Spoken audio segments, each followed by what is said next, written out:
This house came on the market right in downtown Salt Lake, and this is a neighborhood that I'm really familiar with. This house for years and years and years has been used as a drug rehab center. They got all these houses back behind it on this little private street. So when this one came up for sale, I thought opportunity, right?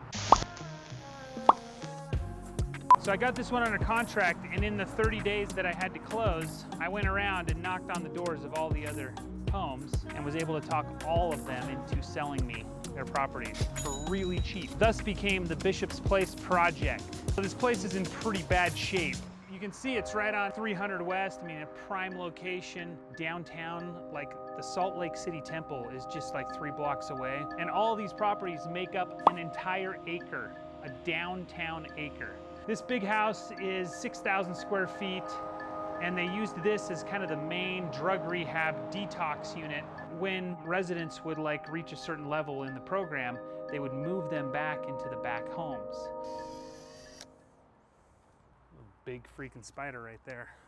Bought all these houses, tried to get Salt Lake City to let us restore them. The historic district approved it, and then the city engineers would not. Denied. So then we got into a lawsuit to try and recoup. We had to go against them to tear all of them down so that we could sell it, because it's not really marketable to people who aren't into restoring houses like me. So after 7 years, I sold it to a developer. We're good friends. I told him we were gonna be here, so we have permission to come in. My insurance doesn't cover you guys, so don't die. It's been all torn up. Like I said, I owned this for 7 years before I was able to sell it. And for the last 5 of those years, it's just been considered a teardown. People keep breaking in, you get water damage, all kinds of stuff that has just made this worse and worse and worse. This house is actually pretty awesome. You know, got big bay windows, the layout, it's really gotten a lot worse. Somebody did some freaky stuff in here. Oh, there might be someone in here. Just watch your step. Because this has been kicked in. I mean, someone would have to climb up onto the porch, but a good motivated meth addict, they're great climbers. So this was broken into. So yeah, we haven't had this talk before, right, Dakota? We have. They're more scared of us than we are of them. Don't corner them. If we see them, just turn around, walk away. Did you hear that? I mean, really, did you hear that? If somebody was in here and they're hiding, they're probably hiding in the basement, just so you guys know. Oh, careful. Whoever used to sleep in this room likes to kill for fun.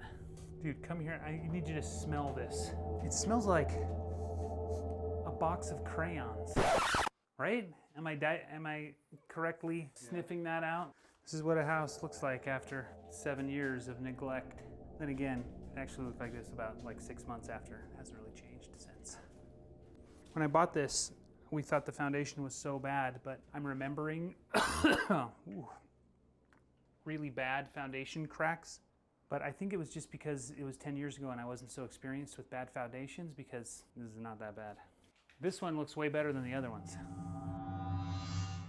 First thing you want to do when you walk into a house like this is check the corners for black widow nests, especially if you're not wearing shoes. It's kind of a habit for me. Needles are a lot easier to see, especially with a flashlight. That's a male black widow right there. Man, we should really have filmed a couple zombie movies before.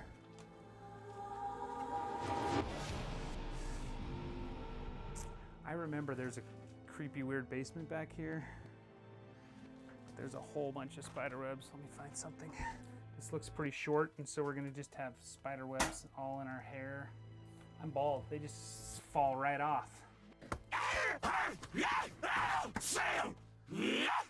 Let me tell you why you don't do drugs. Because if you do drugs, then you're gonna break into a place like this, and you're gonna find something to sleep on like that, and you're gonna go to sleep in a place like this because you're on drugs. So, kids, don't do drugs. This is a different kind of watch your step. This is the kind of watch your step where there might actually be hypodermic needles in here. You can see this house had no insulation. It's just 2x4s with wooden planks. And in the 1900s, it was kind of common to take newspaper to kind of block the wind coming through. Hopefully we can find some of these. You'll see the dates on these are in the 1900s. Here we go. The Daily Tribune, Salt Lake City, Utah, 1901. This was actually my favorite one we were gonna restore. It was gonna be so cool. We were gonna take the rafters out and just vault this so this whole front area would just be one big, huge living room. I mean, that's all this house is. So then we were gonna put an addition on back, but again, we got that approved. Just couldn't get the city to say yes. Oh look, 1901. Anti-vaccination bill, now the law of the land. Nothing's changed in the last 120 years, nothing at all. Oh, hi. Now that you guys have seen most of Bishop's Place, or kind of what happened, we wanted to restore all these homes and make a nice, cool little historic street. We applied with the Parade of Homes, we had historic district approval, everything was great. But Salt Lake City's civil engineers wouldn't give us engineering approval on any of our plans. And that's because these foundations are so bad. We can't repair them. I mean, they literally wanted us to take these houses apart piece by piece, pour new foundations, and then put them back the way they were, which economically is not possible. We got to a position where the only thing we could do with this project is get it approved to be torn down. And that involved a big fight with the city that took almost 4 years, $200,000 in attorney's fees.